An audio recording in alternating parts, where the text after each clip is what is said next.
నిలిచే నీ రూపం చూడదగినది.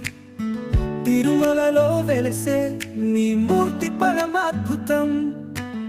భక్తిలో నడిచే నీ దారులు కలకాలం. వెంకటేశ్వర నీ నామం వినిపించాలి. ఆలయంలో ఉండే నీ సాన్నిహిత్యం మహిమీయం. తిరుపతిలో గల నీ వైభవం అపారమై.